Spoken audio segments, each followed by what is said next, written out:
নমস্কার। আর একটা বিষয় একটু বলতে এলাম বাংলাদেশি ভাইদের জন্য। বাংলাদেশি ভাই এবং বোনেরা এবং যতই আপামর জনতা রয়েছেন সবাই একটু মন দিয়ে শুনবেন। আপনারা হয়তো এই সোশ্যাল মিডিয়ায় বিভিন্ন ফেসবুক, হোয়াটসঅ্যাপ, ইউটিউবে ভিডিও বানাচ্ছেন, ভারত বিরোধী কথা বলছেন। ঠিক আছে, অবশ্যই ভারতের পক্ষে আপনারা নাই থাকতে পারেন, সেটা কোনো বিষয় নয়, কিন্তু তাই বলে মিথ্যে বা ভুয়ো সংবাদ ছড়াবেন না। আপনারা জানেন না, সেই না জানাটাকে এআই টেকনোলজির দ্বারা ভিডিও এডিট করে, ছবি এডিট করে নিজেকে ভাইরাল করার জন্য, নিজের ফটোটাকে ভাইরাল করার জন্য, নিজেকে ভাইরাল করার জন্য আপনারা এই যে মিথ্যে ভুয়ো সংবাদ খেলা খেলছেন, যে ও দেশের বাদ ছেড়ে দিয়েছে না জানিয়ে অমুক রাতের গভীরে। আপনারা কি জানেন? আপনারা বোঝেনটা কি? আপনারা আসলে শিক্ষিত? একটু শিক্ষা নিয়ে কথা বলবেন। কেমন শিক্ষা আপনাদের? আপনারা একটু ভাবুন, একটু ভেবে দেখুন। আপনার শুধু এই ভারতের পক্ষে আপনি নাই থাকতে পারেন, সেটা আপনার একান্ত ব্যক্তিগত ব্যাপার। আপনি কাকে সাপোর্ট করবেন, কাকে ভালোবাসবেন, সেটা আপনার ব্যক্তিগত ব্যাপার। কিন্তু তাই বলে ভুয়ো সংবাদটা রটাবেন না শুধু জাস্ট ভিউ পাওয়ার জন্য। আপনারা জানেন না, আপনাদের যে তথ্য উপদেষ্টা এখন এই মুহূর্তে যে আছে অন্তর্বর্তী সরকারের, খুব সম্ভবত আমি যদি ভুল না করি তার নাম নাহিদ। ওনাকে 21শে আগস্ট বিকাল 3টের সময় ওনাকে একটা সংবাদ দেওয়া হয়েছিল ভারতের পক্ষ থেকে, যে এই তিস্তা নদীর বাঁধটা আর ধরে রাখা সম্ভব হচ্ছে না। এটা কোনো দেশের সঙ্গে শত্রুতার কারণে, ফেসবুকের শত্রুতার কারণে এই বাঁধটা ছাড়া হয়নি। বাঁধটাকে ক্ষমতা, অর্থাৎ বাঁধটাকে যে যত লক্ষ বা যতটুকু কিউসেক পানি, জল, আমরা জল বলি, এই জলটা ধরে রাখার ক্ষমতা, সেই ক্ষমতা যখন ওভারলোড হয়ে যায় তখন ওটা অটোমেটিক ছাড়তে বাধ্য হয়। ঠিক আছে, এটা বুঝতে হবে। আপনারা শিক্ষিত হয়েছেন শুধু নামে, আর শিক্ষার আপনারা একটু ভাবুন, শিক্ষার আপনি কেন এরকম করছেন? আরে আল্লাহ আর ঈশ্বর কি আলাদা নাকি? আপনারা বুঝতে পারছেন না? আপনারা মন্দির ভাঙছেন। আপনারা কেন বুঝতে পারছেন না? ওই মন্দির ভাঙাটাকেও আপনার পাপ হতে পারে, সেটা বুঝুন। ওই মন্দিরেও যে আল্লাহ থাকে আপনি সেটা জানেন? আপনারা জানার চেষ্টা করুন। আপনাদের মতো আল্লাহ সর্বত্র বিরাজমান, তাই তো? আল্লাহ যদি সর্বত্রই বিরাজমান থাকে, তাহলে আমার মধ্যেও বিরাজমান আল্লাহ। আমাদের প্রত্যেকটা হিন্দুর মাঝেও আল্লাহ আছেন। তাহলে কেন আপনি মারামারি করছেন? আল্লাহ যদি প্রথম থেকে চাইতেন যে হিন্দুদের রাখবো না, তাহলে সেই হিন্দুদের আসতোইও না। কিন্তু আল্লাহ তো চেয়েছেন যে হিন্দুও থাক। আপনারা কেন বোঝেন না? এরকম কেন উগ্রতা করেন? উগ্র হবেন না। ভালো থাকুন, সুস্থ থাকুন, সবাইকে ভালো রাখুন, ভালোবাসুন। এইভাবে উগ্র হবেন না।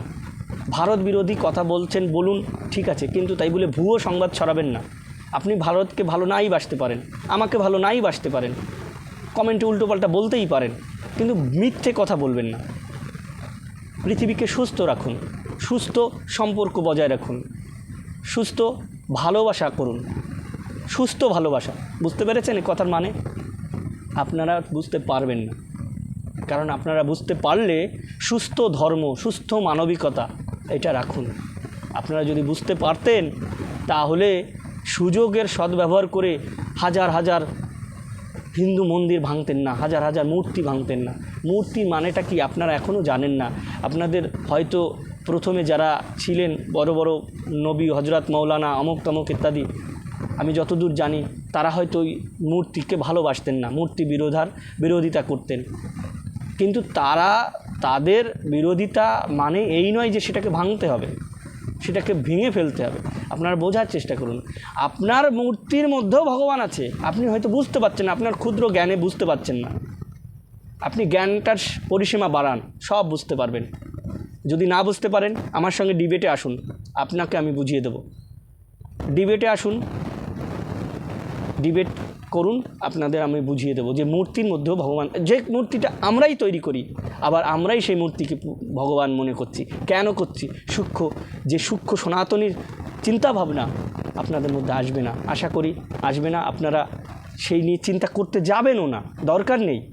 আপনাদের মতেন আমরা স্কুলে যাই, যখন আমরা পড়াশোনা করতে যাই, আপনি হয়তো স্কুলে যাচ্ছেন হেঁটে হেঁটে, আমি সাইকেলে যাচ্ছি, কেউ অটোতে যাচ্ছে, কেউ টোটোতে যাচ্ছে, কেউ বা 4 চাকা গাড়ি করে যাচ্ছে, কিন্তু উদ্দেশ্য কিন্তু সেই স্কুল। জাস্ট একটু ইমাজিন, জাস্ট ভাবুন, আপনি যাচ্ছেন ইসলাম মতে, আমি যাচ্ছি হিন্দু মতে, কিন্তু উদ্দেশ্য ঈশ্বর। সে আল্লাহও ঈশ্বর, ঈশ্বরও আল্লাহ। এটা বুঝুন। আপনারা এই ভেদাভেদটা করবেন না। মানব ধর্ম সবথেকে বড় ধর্ম, মানবতাই সবথেকে বড়। আর যেটা বলছি, সবার উপরে মানুষ সত্য, তাহার উপরে নাই। দেখুন, আপনারা ইস্কন মন্দিরে কত ভাঙচুর করলেন, হয়তো আপনি করেননি, কিন্তু আপনার স্বজাতি কেউ একজন করেছে। কত ভাঙচুর করলেন ইস্কন মন্দির, আমরা তো দেখেছি। কিন্তু জাস্ট একটু ইমাজিন, সেই ইস্কন মন্দিরই আপনাদের আবার এই বন্যার সময় আপনাদের কিন্তু খাইয়ে পড়ে সুস্থ রাখার চেষ্টা করা হচ্ছে। তাহলে আপনার বুঝুন, সনাতনী যে মতবাদ, সেই মতবাদ কতটা মহান। আর আপনাদের মতবাদটা এইভাবে আপনারা নিজেদের কেন ছোট করছেন? আমি যতদূর জানি, ইসলাম শব্দের অর্থ শান্তি। ইসলাম শব্দের অর্থ এরকম মূর্তি ভাঙা নয়, বা অন্য মানুষকে নিয়ে এসে ধর্মে রূপান্তরিত করার জন্য তারপর অত্যাচার করা, তাদের স্ত্রী, বউ, মেয়ে, কন্যা, সন্তানদের উপর পাশবিক ধর্ষণ করা, এগুলো কিন্তু ইসলাম না। আমি যতদূর জানি, ইসলামটা হচ্ছে শান্তি, কথার প্রতীক। কিন্তু আপনারা শান্তি রাখুন প্লিজ। এইভাবে ধর্ম বিরোধিতায় আসবেন না। সব ধর্মই আমার। জলের ধর্ম কি আপনারা বলতে পারেন, সবাই শিক্ষিত, আপনারা এটা হয়তো বলতে পারবেন। জলের ধর্মটা কি? যেমন অক্সিজেনের ধর্ম কি পড়েছেন, নাইট্রোজেনের ধর্ম কি, মানুষের ধর্ম কি?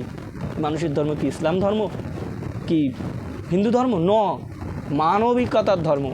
মানুষের মধ্যে মানবিকতা থাকবে, এটাই ধর্ম। জলের মধ্যে যেমন জল নিম্ন দিকে ধাবিত হবে, এটা একটা ধর্ম। জল যেমন নিম্ন দিকে ধাবিত হবে। সে বাংলাদেশ কি আর ইন্ডিয়া কি? জল যদি আমাদের দেশটা যেমন ইন্ডিয়াটা একটু উঁচু, বাংলাদেশটা একটু নিচু, তাই জন্য জল নিচু বাংলাদেশের দিকে ধাবিত হচ্ছে। জলের ধর্ম নিচু দিকে ধাবিত হওয়া, এটা একটা ধর্ম জলের। ঠিক সেই রকম অক্সিজেনেরও এক ধর্ম আছে, আপনারা পড়বেন, ভৌতবিজ্ঞানে আছে, আপনারা পড়বেন। তো সেইখানে এই যে সব কিছুর একটা ধর্ম থাকে, আমরা পড়েছিলাম। কিন্তু আমরা ধর্ম গুলিয়ে ফেলেছি, ওই মতবাদের সঙ্গে আমরা গুলিয়ে ফেলেছি। কেউ বলছে ইসলাম আমার ধর্ম, কেউ বলছে হিন্দু ধর্ম, কেউ বলছে খ্রিস্টান ধর্ম, কেউ বলছে বৌদ্ধ ধর্ম। না, ধর্ম এটা নয়। মানুষের ধর্ম হচ্ছে মানবতা ধর্ম, মনুষ্যত্ব ধর্ম। অর্থাৎ তার মধ্যে মানবিকতার গুণ কতটুকু আছে, সেটা হচ্ছে মানব ধর্ম। আপনারা শুধু গুলিয়ে ফেলেন, আর গুলিয়ে সমস্ত গণ্ডগোল, অশান্তি করেন।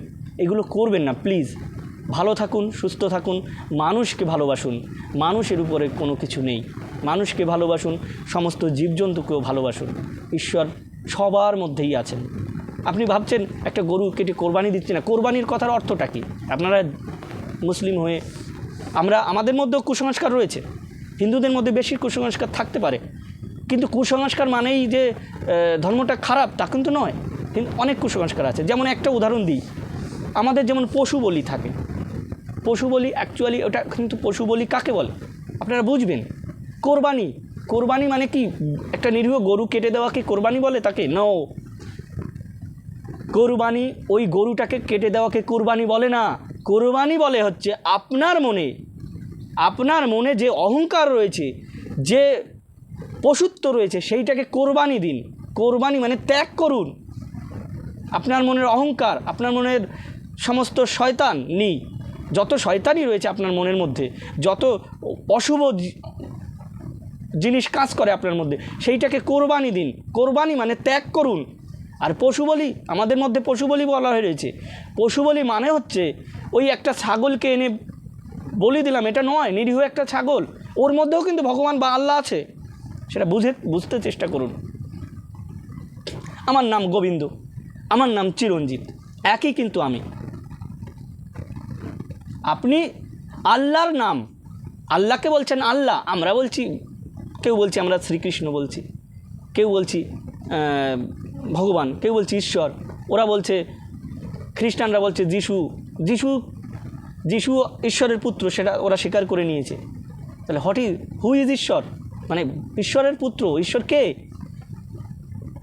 এই ঈশ্বরের মধ্যে আপনার আল্লাহও যে ঈশ্বরও সে, মানে গড, খ্রিস্টানদের গডও সে, আমাদের শ্রীকৃষ্ণও সে। একটু বুঝুন, সবই এক, নামের পরিবর্তন, রূপের পরিবর্তন। যদি বলেন যে আমাদের এত দেবতা কিসের, এত দেবতা কিসের, এটাও বোঝার বিষয় আছে। ভিডিও অনেক বড় হয়ে যাচ্ছে। দেখুন, আমরা অনেক রূপ দিয়ে আমরা ঈশ্বরকে ডাকতে পারি। ঈশ্বর এমন জিনিস, দেখবেন জলকে দেখেছেন, জল যে পাত্রে রাখবেন সেই পাত্রের আকার ধারণ করবে, এটাও একটা জলের ধর্ম। জলকে যে পাত্রে রাখবেন সেই পাত্রের আকার ধারণ করবে। ঈশ্বরও সেই রকম একটা সূক্ষ্ম জিনিস। ঈশ্বর এক এবং অদ্বিতীয়, আপনি যেভাবেই ডাকবেন সেভাবেই আপনার কাছে সাড়া দেবে, যদি আপনি সেই ডাকার মতো ডাকতে পারেন। আপনি যদি আল্লাহ হিসাবে তাকে ডাকেন, তাহলে ওই আল্লাহ হিসাবেই আসবে। যদি আপনি শ্রীকৃষ্ণ হিসাবে ডাকেন তাকে, তাহলে ওই শ্রীকৃষ্ণ হয়েই আসবে আপনার সামনে। যদি আপনি দুর্গা হিসাবে ডাকেন, দুর্গা রূপেই ঈশ্বর আসবেন। ঈশ্বর কিন্তু সেই এক এবং অদ্বিতীয়, কিন্তু রূপের প্রকারভেদ মাত্র। আপনি যেভাবে তাকে ভালোবাসছেন, যেভাবে তাকে ডাকতে চাইছেন আপনার মনের মতো করে, সেইভাবেই সে আপনার সামনে ধরা দেবে। আল্লাহ কিন্তু, আমি যদি হিন্দু হয়েও আমি যদি আল্লাহকে ভালোবেসে ডাকি, সেই মনের মতো ডাকি, তাহলে আমার সামনে সেই আল্লাহ রূপেই আসবে। আপনি মুসলিম হয়ে যদি শ্রীকৃষ্ণ রূপে ডাকেন, তাহলে আপনার সামনেও সেইভাবে, আপনি যদি ডাকার মতো ডাকতে পারেন, তাহলে আপনার সামনেও কিন্তু সেই শ্রীকৃষ্ণ রূপে তিনি দেখা দেবেন। তিনি এক এবং অদ্বিতীয়, কিন্তু রূপের প্রকারভেদ, এই মতভেদ এই নিয়ে কিন্তু এত বাড়াবাড়ি করাটা ঠিক নয়। আপনারা সুস্থ মানসিকতায় ফিরুন, ভালোবাসুন, মানব ধর্ম পালন করুন প্লিজ। যেমন জলের ধর্ম, ঠিক সেই রকম মানুষেরও ধর্ম আছে। মানুষের ধর্ম ইসলাম নয়, হিন্দু নয়, মানুষের ধর্ম খ্রিস্টান নয়, বৌদ্ধ নয়, জৈন নয়, শিখ নয়, পারসি, এইসব নয়। এগুলো ধর্ম হতে পারে না। এগুলো কি মত বা মতভেদ, এই এক পদ্ধতিতে আমি ঈশ্বরের কাছে যাচ্ছি, এই এক পদ্ধতি, এগুলো বুঝার চেষ্টা করুন। আপনারা যাচ্ছেন ইসলাম পদ্ধতিতে, আমরা যাচ্ছি হিন্দু পদ্ধতিতে, আর একজন যাচ্ছে বৌদ্ধ পদ্ধতিতে, আর একজন যাচ্ছে খ্রিস্টান পদ্ধতিতে, কিন্তু উদ্দেশ্য স্কুল। আপনি অটোতে যাচ্ছেন, আমি হেঁটে যাচ্ছি, কেউ সাইকেলে যাচ্ছে, উদ্দেশ্য স্কুল। ঠিক আছে, বেশি কথা বলে ফেলছি, কিছু মনে করবেন না। আপনারা একটু সুস্থ ধর্ম পালন করুন, মানবিকতার ধর্ম পালন করুন। আপনিও মানুষ, আমিও মানুষ, কাটলে কিন্তু একই রক্ত বেরোবে। তাই জন্য বলি, ভালোবাসা বিতরণ করুন, ভালোবাসুন সবাইকে। ঈশ্বর যদি চাইতো, বা আল্লাহ যদি, আপনার আল্লাহ যদি চাইতো যে, আল্লাহ তো সব তৈরি করেছেন আপনাদের মতে, তাহলে আল্লাহ তো আমাকেও তৈরি করেছেন। বিশ্বের যত হিন্দু আছে সবাইকে আল্লাহ তৈরি করেছেন। আল্লাহ তাহলে আমাদের তৈরি করলেন কেন? আপনি যদি মেটানোর চেষ্টাই করেন, তাহলে আল্লাহ কেন তৈরি করলেন? আল্লাহ যদি মনে করতো প্রথম থেকেই, তাহলে তৈরি করতেনই না আমাদের। ঠিক সিমিলারলি ঈশ্বর, আমরা জানি, আমরা হিন্দুরা সবাই জানি ঈশ্বর সব কিছু তৈরি করেছেন, সব কিছু। আচ্ছা ঠিক আছে, আমরা ঈশ্বর বা ভগবান বা শ্রীকৃষ্ণ যাই বলি না কেন, কিন্তু সেই ঈশ্বর বা ভগবান মুসলিমদেরও তৈরি করেছেন। তাহলে ভগবান যদি চাইতো প্রথম থেকে, মুসলিমদের তৈরি করতেন না। তৈরি করেছেন, তিনি যখন তৈরি করেছেন, আমরা তাদের ভালোবাসবো না কেন? বা আল্লাহ যখন আমাদের তৈরি করেছেন, করতে পেরেছেন, তাহলে মুসলিম আপনারা আমাদের ভালোবাসবেন না কেন? আল্লাহই তো তৈরি করেছেন সব কিছু, তাহলে আমাকেও তৈরি করেছেন আল্লাহ। তাহলে আপনারা একটু বুঝতে চেষ্টা করুন, সব ঠিক হয়ে যাবে। ভালোবাসুন, সোজা কথা, ভালোবাসুন, মানব ধর্ম পালন করুন, হিংসা ভুলে ভালোবাসুন। নমস্কার, অনেক কথা বললাম, ভিডিও অনেক বড় হয়েছে, ক্ষমা করবেন। যদি কারোর মনে হার্ট করে থাকি তাহলে ক্ষমা করবেন এবং কমেন্টে জানাবেন, ভদ্র ব্যবহারে জানাবেন। ঠিক আছে।